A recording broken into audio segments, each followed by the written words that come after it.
Mas, enfim, eu vejo aí que... E aí, já mudando já dos times, já chegando no Fortaleza, Fred, não sei se você quer falar mais de outro clube, mas já puxando o Fortaleza aí para a baila, para mim o Fortaleza entrou também nesse bloco aí. Eu acho que é um bloco...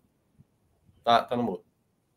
Minha pergunta sobre o Fortaleza era: olha para cima ou olha para baixo? Para baixo. A gente, mesmo que déjà vu, meu irmão. A gente já teve esse momento do Fortaleza. Todos os anos, né? Aí todas as vezes que teve esse momento, aí no jogo seguinte é 3-0 pro Fortaleza. Vai pegar o Grêmio em casa? Não, mas aí, como a gente falou ontem, né, Fred? A sequência agora ela é pesada. Fortaleza vai ter o Grêmio. São 3 times de Libertadores, né? Que estão nas oitavas aí. Pesada pro Grêmio também, inclusive. Porque o Grêmio vem 4 derrotas seguidas. 4 derrotas seguidas dentro do Z4. Eu acho que tem um ponto, Cássio, que assim, isso dá para perceber muito pelo torcedor, né? A minha bolha ali. Esse ano a preocupação tá maior com o time, assim.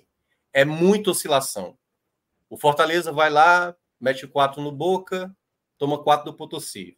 Faz 4 no Sport, toma 5 do Cuiabá. Uma equipe que fica nessa gangorra aí de ótima atuação e péssima atuação, não tem estabilidade. E numa Série A, onde ninguém dá ponto de graça, precisa se manter. É só olhar aqui. Eu acho que foram 8, né? 8 jogos do Fortaleza até aqui. Eu só considero um bom jogo do Fortaleza até agora na Série A, que foi o duelo contra o Bahia, que ele saiu derrotado. O jogo do Atlético Paranaense foi um jogo, ele foi efetivo. Lutado, batalhado, jogo lutado. Batalhado ali. E vinha contra o Bahia jogou muito bem. Jogou muito bem, exato. Então, assim, é uma equipe que sai de um jogo muito bom e faz um jogo tenebroso. E emocionalmente, às vezes, se perde. Então, eu cheguei a falar hoje isso na rádio, no podcast que eu participei e no programa que eu fiz já no final da manhã, que esse Fortaleza que a gente viu tomar uma virada de 3-2 para o Maranhão, de tomar os 4 gols do Potosí, por mais que se coloque ali a questão da altitude, já dava para ver com 15 minutos o quanto o Fortaleza não estava jogando nada, o quanto aquele jogo do Boca, que eu citei também ontem aqui na análise do jogo, aquele jogo do Boca, 1-1, ele mascara uma boa parte daquele jogo, como o Fortaleza foi espectador. Eu estou até usando esse termo muito, né? Eu falei muito hoje pela manhã. O Fortaleza está sendo, às vezes, passageiro do jogo. Ou o Fortaleza não foi passageiro contra o CRB também, no segundo tempo. Então, essa faceta... E ofensivo... Conclua, desculpa.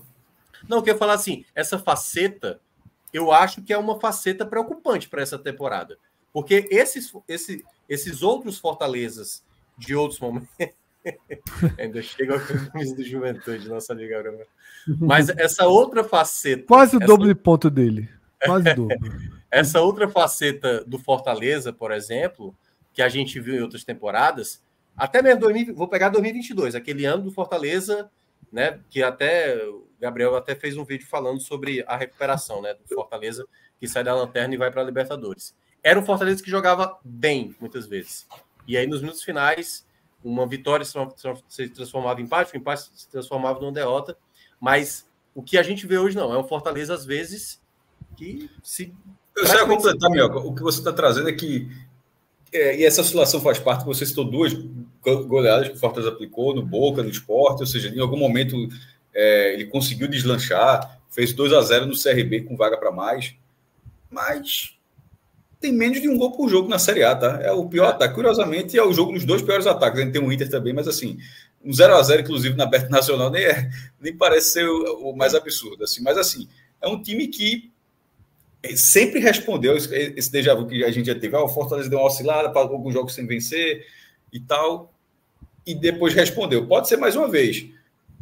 Só que, ofensivamente, dessa vez, embora tenha feito uma boa partida contra o Bahia, mas pelo campeonato, de uma forma geral, não vem sendo muito bom, velho. Então, realmente, o alerta é interessante. Agora, eu só acho que tem muita gente ainda. A diferença é de 4 pontos, tem muita gente a chegar lá. A médio prazo, claro que esses 4 pontos, faltando ainda 30 rodadas, se dilui. Mas tem muito time pior. Essa é o que a gente sempre fala nesses últimos anos, mesmo nessas osciladas. Assim. O Fortaleza não está no bloco dos que tem os 9 jogos completos, né? Ele tem 8 jogos. Mas, na verdade, todo mundo tem embaixo, quase todo mundo tem em meio. Por exemplo, o Grêmio... tem uma boa parte. Grêmio e Inter. Grêmio e Criciúma, né? Dos que estão abaixo, o Grêmio. O duelo é Criciúma, Criciúma e Fortaleza. Concorrência nessa Fortaleza. Tem outro que é Grêmio e Criciúma, tem um que é Grêmio e Atlético Mineiro. Jogos que estão faltando ainda para ser. Juventude que está com um joguinho a menos também. Jogos. Mas o que eu falo. Mas tem vantagem para Cuiabá, tem vantagem para Atlético Goianiense, para Vasco, para Corinthians, para Fluminense e para Vitória. Daqui a pouco a gente vai ouvir o Gabriel. Por mais que a gente possa falar isso, todo ano há um elenco mais qualificado que às vezes briga fortemente para cair ou até cai. Sempre existe. E sempre tem um elenco teoricamente mais. Depois daquela queda do Grêmio, a gente aprendeu do Inter e do Grêmio, aquelas duas quedas foram. Exato.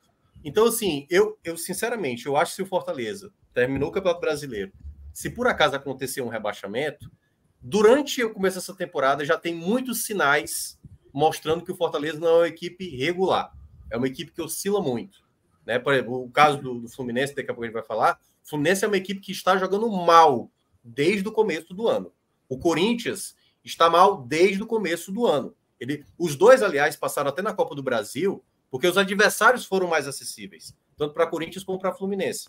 E os dois passaram, um na Libertadores e o outro na Sul-Americana, sem ter também assim, um grande futebol apresentado. Então eu vejo hoje que o Fortaleza ele está nesse patamar, mas ele consegue pelo menos dar alguns jogos de ele oscila positivamente, né, Mioca? Assim, ele oscila muito para baixo e oscila também para cima. Só que, às vezes, isso pode gerar um problema. Então, essa sequência agora para o Fortaleza, ela é fundamental. O jogo da quarta-feira, já contra o Grêmio, ele é muito importante. E aí porque eu ia terminar sobre o Fortaleza.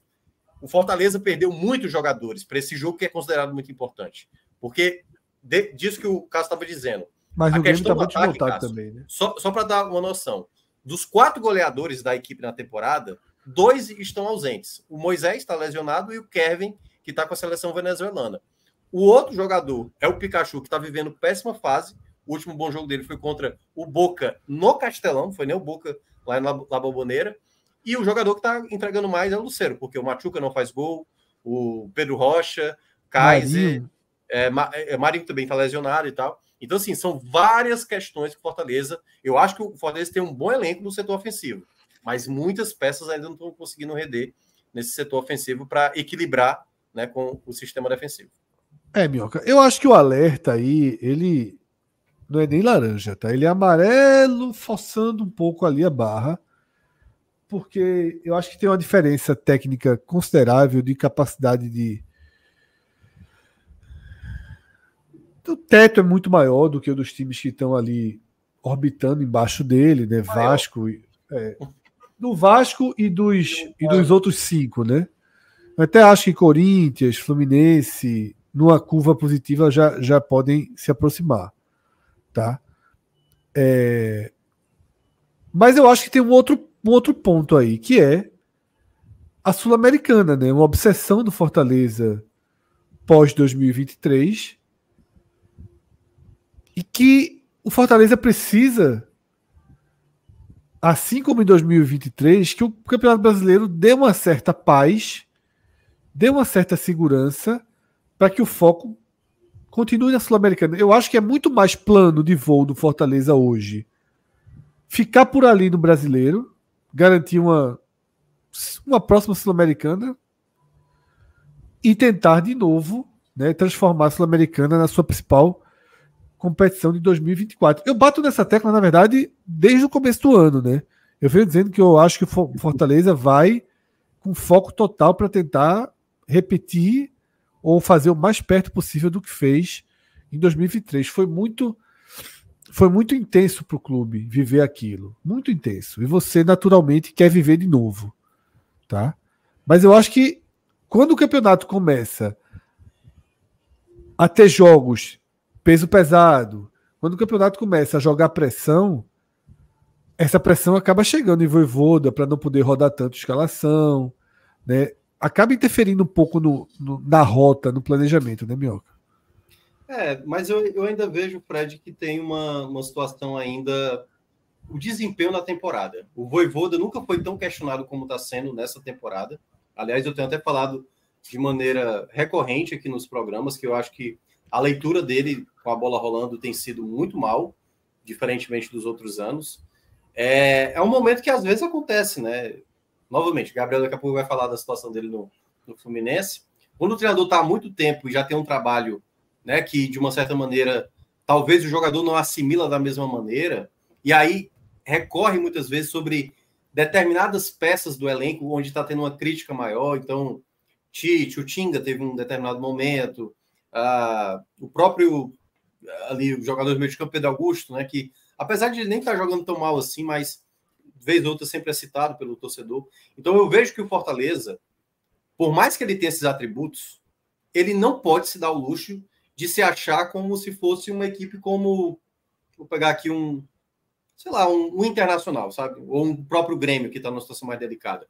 Como se não houvesse a possibilidade de não cair. Eu, não, eu sou melhor do que o Cuiabá, eu sou melhor que o Atlético Goianiense. E muitas vezes esses adversários, como historicamente nesses duelos, Fortaleza se atrapalha muito. O Atlético Goianiense é uma pedra no sapato, o Bragantino também. Hoje o Fortaleza podia estar numa situação que o Cruzeiro está, entendeu?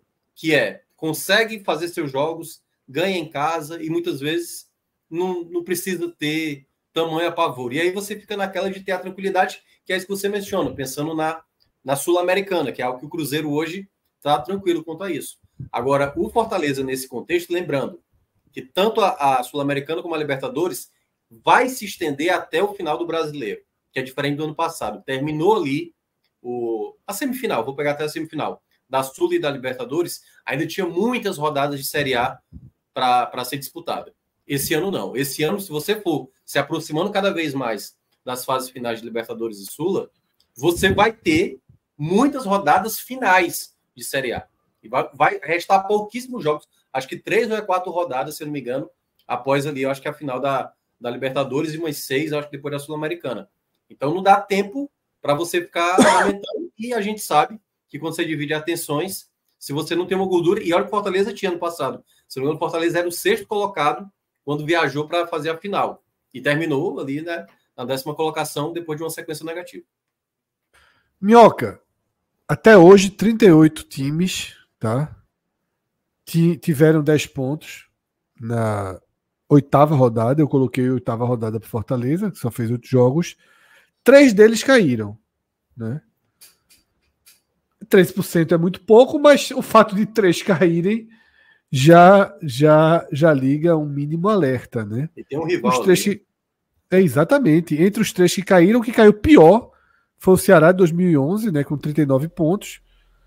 O América de 2018 caiu com 40 e o Santo André de 2009 caiu com 41 pontos, tá? E a gente teve, por exemplo, o Ceará de 2019 sobrevivendo com 39. Foi. O Sport de 2020 sobrevivendo com 42. Não são pontuações seguras, né? Não. Então tem mais 2, além dessas 3 aí, tem mais 2 campanhas que elevariam, né, o risco de rebaixamento, tá?